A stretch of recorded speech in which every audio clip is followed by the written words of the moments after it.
Guys, आज हम सीखेंगे फाइटर जेट प्लेन बनाना। ये देखिए बहुत तेज उड़ती है ये। इसके लिए हम एक पेपर ले लेंगे, कोई सा भी पेपर चलेगा। देन इसको फोल्ड करेंगे।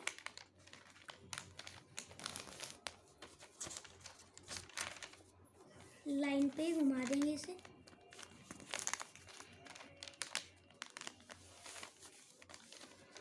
इसको दोबारा घुमाएंगे।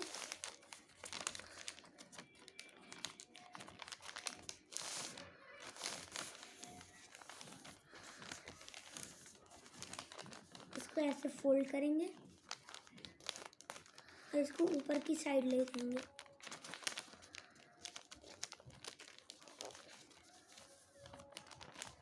इसको ऐसे फोल्ड करेंगे।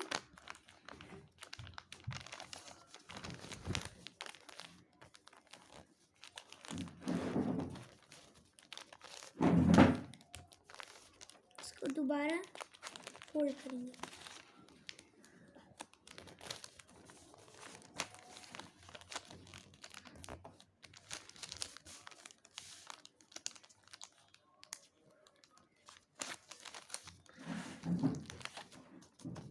हमारी प्लेन बन के तैयार हो गई है।